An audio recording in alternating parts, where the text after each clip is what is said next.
Bonjour, je m'appelle Isabelle Larouche. Ullakut, Isabelle Larouche Ovunga. Mais qu'est-ce que je viens de dire là? Mais oui, je t'ai parlé en Inuktitut.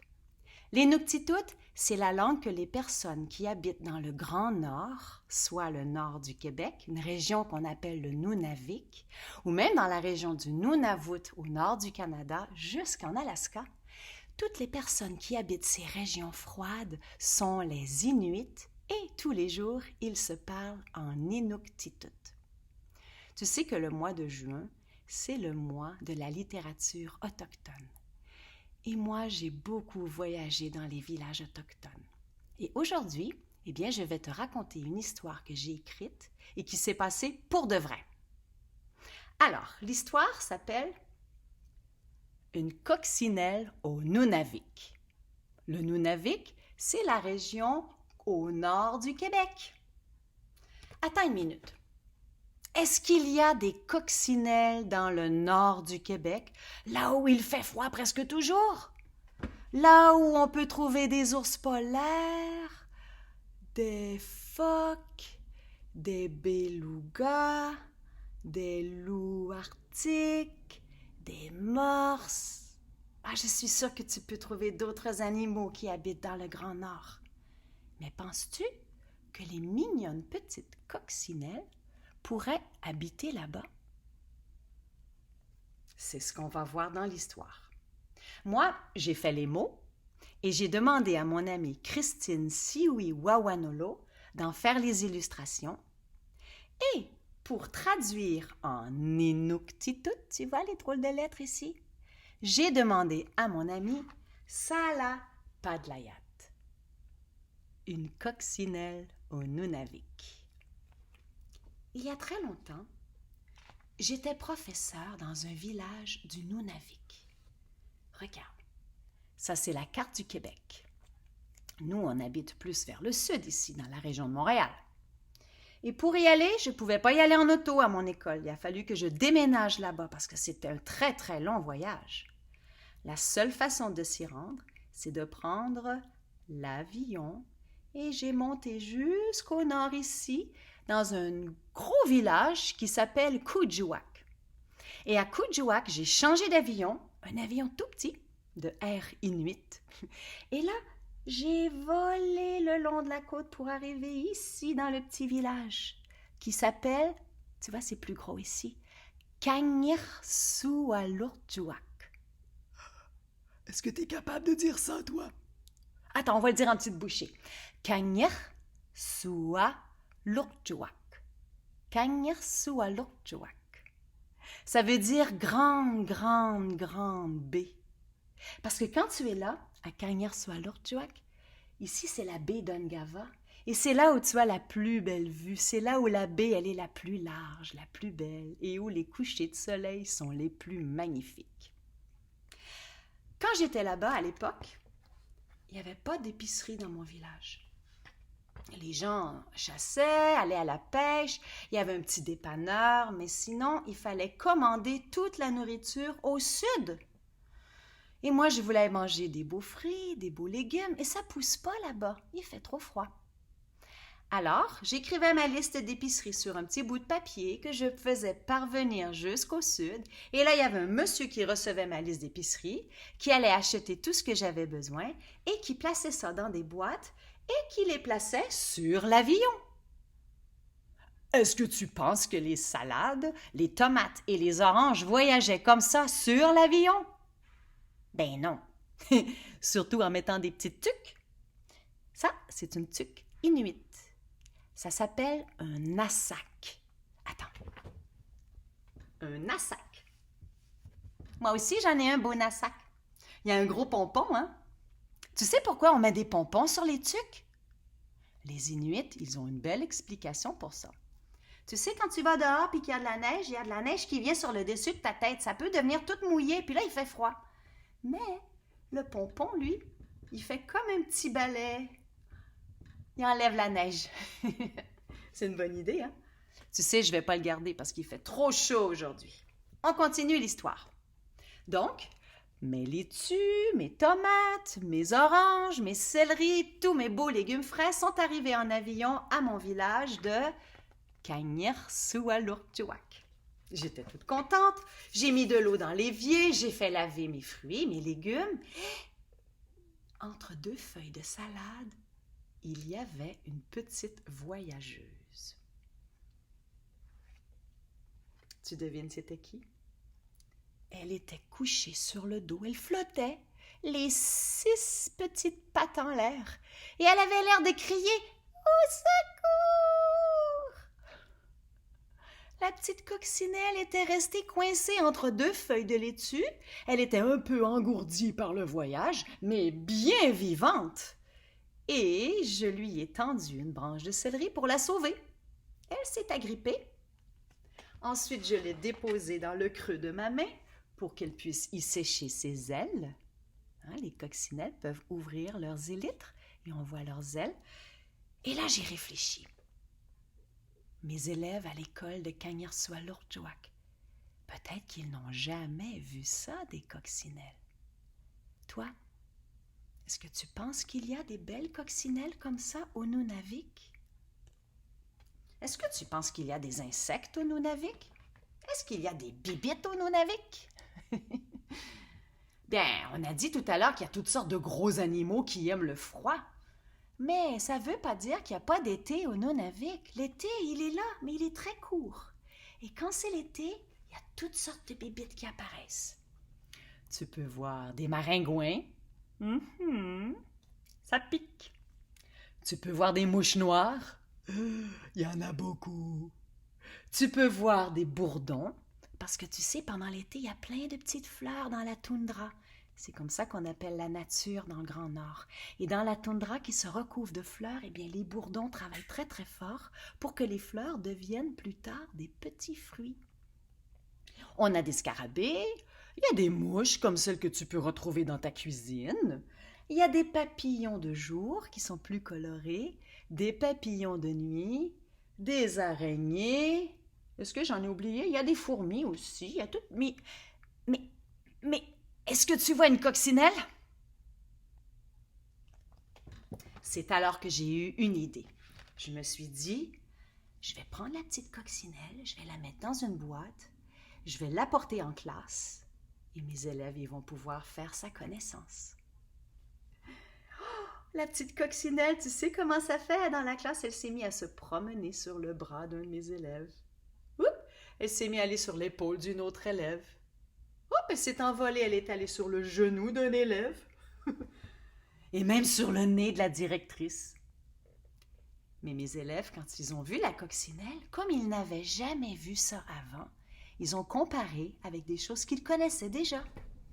Alors, il y a un de mes élèves qui a dit « Madame, une coccinelle, ça ressemble à un igloo qui marche. » C'est vrai, regarde la forme en forme de dôme, comme un igloo. Il y a un autre élève qui a dit « Madame, on dirait le petit noyau d'un fruit. » C'est coloré, c'est tellement mignon une coccinelle. Il y en a un autre élève qui a dit « Madame, on dirait un coco de Pâques, tout coloré avec des points. » J'avais jamais pensé à ça. Et il y a un garçon dans ma classe qui a, parce que je lui avais dit que les coccinelles, elles ont des carapaces solides, il a dit « Ben moi, je trouve que la coccinelle, c'est comme un tank, c'est solide. » Il avait bien raison. Et la coccinelle, tu vois, elle s'est envolée sur le nez de la directrice. Mais je lui ai dit, pas peur, ça pique pas les coccinelles. Sauf que dans la classe, nous avions laissé la fenêtre entr'ouverte. Et ce qui devait arriver, arriva. La petite coccinelle s'est enfuie par la fenêtre et elle s'est déposée sur le foulard d'une grand-maman. Dans le Grand Nord, en Inuktitut, pour dire grand-maman, on dit Ananatsiak. Et Ananatsiak, elle était dans un véhicule 4 roues, tu sais, tout terrain. Brum, la petite coccinelle, elle a eu peur. Alors elle s'est envolée et là, elle a vu d'autres animaux. Elle a vu un loup argenté, un harfang des neiges et même un petit lemming qui est en train de manger une plaque-bière. Ça, c'est un petit fruit qu'on ne trouve que dans les régions nordiques. Une plaque-bière ou une chicoutée. C'est délicieux. Ça ressemble à une grosse framboise, comme ça. Mais c'est rose saumon. C'est pas la même couleur. C'est pas la même saveur non plus. Tu vois, le petit lemming, il s'en bourre les bajoux. Mouah! Mais la petite coccinelle a continué son voyage. Oh! Je t'ai parlé des moustiques et des mouches noires. Regarde-la. Est-ce que tu peux trouver la petite coccinelle? Elle s'est cachée dans un nuage de moustiques. Et là, tu vois un gros saumon qu'on appelle aussi l'omble de l'Arctique, qui saute pour manger des grosses bouchées de moustiques. Attention, petite coccinelle, tu vas te faire manger! Fort heureusement, tu vois à l'école, la cloche a sonné. C'est la récréation et les enfants sortent dehors. La petite coccinelle, elle s'en est aperçue. Ça lui a donné un bon repère pour retrouver l'école. Et sur le bord de la fenêtre, qu'est-ce qu'on a vu revenir? Notre grande voyageuse qui a vécu toutes sortes d'aventures. Et pour qu'elle se sente bien dans notre classe, nous avons eu une bonne idée. Les coccinelles, ce sont des insectes très utiles dans les jardins. Parce que les coccinelles vont se nourrir des petits pucerons qui font souvent du tort aux beaux légumes qu'on veut faire pousser. Souvent, ça fait des petits trous dans les feuilles. Et les coccinelles, ça les mange. Ça mange les pucerons. Alors, dans la classe, on s'est fait pousser un beau jardin. On a fait pousser des radis, des céleris, de la laitue, et on a appris beaucoup de choses sur les coccinelles. On en a même dessiné une géante. Et toi, si tu as des bons yeux, est-ce que tu vois la petite coccinelle qui est toute contente dans la classe et que mes amis inuits sont en train d'observer? Voilà, Taïma, c'est fini. C'est comme ça que l'histoire se termine. Je vais te montrer des petits trésors parce qu'il me reste encore un peu de temps. Tu as vu l'écriture dans mon livre? C'est l'écriture spéciale des Inuits. Et à l'école, les enfants apprennent les sons comme ça. Tu vois? Il y a seulement 3 voyelles. I, OU, A. Et ça, ce sont les consonnes qui sont toutes seules et un petit peu plus petites que les sons ici. Et pour mémoriser tous ces sons-là, il y a une chanson. Je vais te la chanter.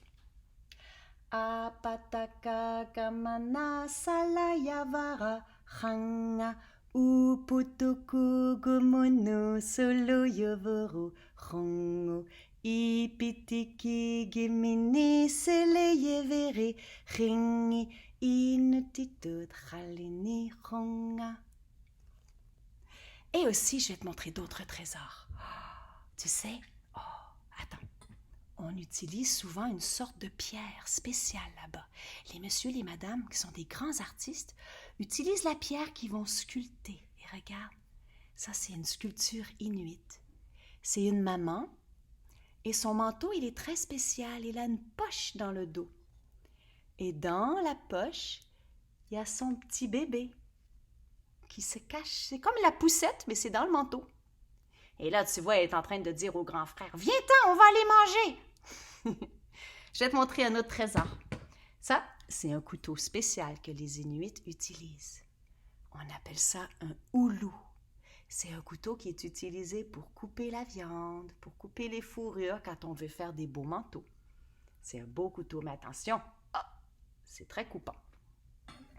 Il y a aussi un autre trésor que je peux te montrer. Quand il y a beaucoup de soleil, il y a très très longtemps, dans le Grand Nord, il n'y avait pas de magasin. Alors les Inuits devaient se fabriquer ce qu'ils avaient besoin. Et quand tu n'as pas de magasin pour t'acheter des lunettes de soleil, eh bien tu prends un os. Un os de caribou. Ça, c'est un animal qui a des bois sur la tête. Et tu coupes la largeur de ton visage. Tu creuses à l'intérieur, tu fais même une petite place pour le nez, et voilà des lunettes de soleil. Cool, hein? Ça fait comme une petite maison pour tes yeux. Et comme ça, j'ai les yeux à l'ombre et ils ne sont pas brisés par trop de lumière. T'as envie de voir un autre trésor?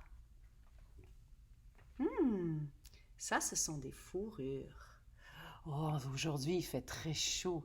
J'ai pas vraiment envie de m'envelopper dans des fourrures, mais c'est tellement doux. Est-ce que tu devines quel animal est-ce que c'est? C'est le même animal. Non, c'est pas un ours polaire. Parce que ça, c'est l'animal au complet. C'est tout petit.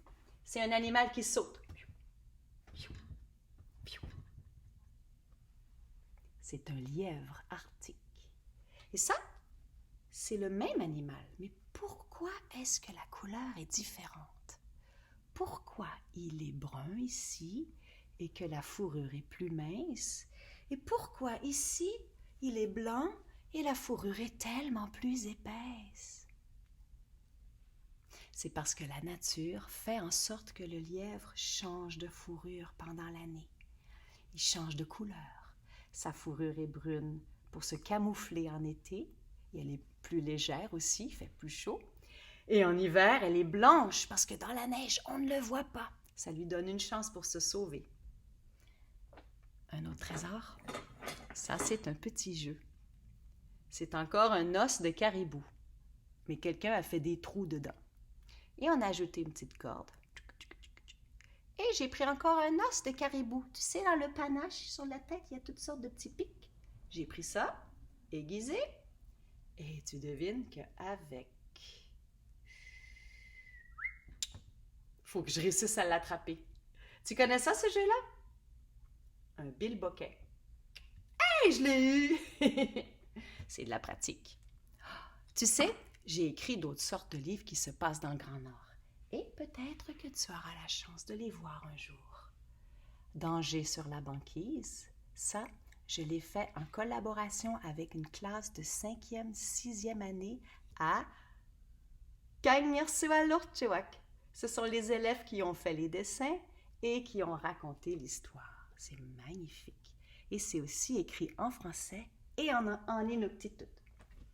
J'ai aussi, si tu vas à la bibliothèque et tu fouilles un peu sur les rayons, la légende du corbeau. Tu vois, c'est écrit en français et en inuktitut. Et c'est une histoire, celle-ci, c'est pas vrai, parce que une légende, c'est pas toute vraie. Il y a des choses qui se passent. Et comme tu vas voir, l'histoire, elle est faite en français et en inuktitut. Des illustrations de Julie Rémillard-Bélanger. Et une traduction inuktitut de Sarah Bone. C'est bien, peut-être que toi, tu parles plus qu'une langue. J'ai écrit aussi d'autres livres qui parlent des Premières Nations. Si tu es un bon lecteur, Le Grand Saut Iroquois, on va parler des Iroquoiens. Ça, c'est à partir de la 3e, 4e année. Et le roi de Miguacha. Si aussi tu es à partir de la 3e, 4e année, tu t'en vas en Gaspésie et tu vas rencontrer les Mi'kmaq. Ici, ce sont les Iroquois. Et je t'ai parlé des Inuits. Et une autre histoire qui nous parle des Premières Nations. La partie du siècle. Ça se passe au lac Saint-Jean. C'est une histoire vraie qui est arrivée entre moi et ma grande sœur. Oh, ma grande sœur, j'ai bien des histoires avec elle. Et cette fois-ci, l'histoire, elle est faite en français et dans une langue algonquienne qu'on appelle l'Inuaimun. Alors, c'est une histoire qui, eux, ils utilisent les mêmes lettres que nous. Et celle qui a fait les dessins dans toute l'histoire, c'est ma maman, Hélène Beck. Et c'est traduit en Inuaimun par Madeleine. Ben voilà! J'aurais pu te raconter des histoires encore longtemps, mais il y a tellement d'autres livres à découvrir, hein? Mais juste avant de partir, j'avais une petite amie qui avait envie de te dire au revoir. Allez, viens-t'en, tu peux venir. C'est mon amie, la petite coccinelle. Elle voyage partout avec moi. Alors si un jour tu vois une coccinelle, peut-être qu'elle va faire un grand voyage, comme celle de mon histoire. Hey, je te dis au revoir.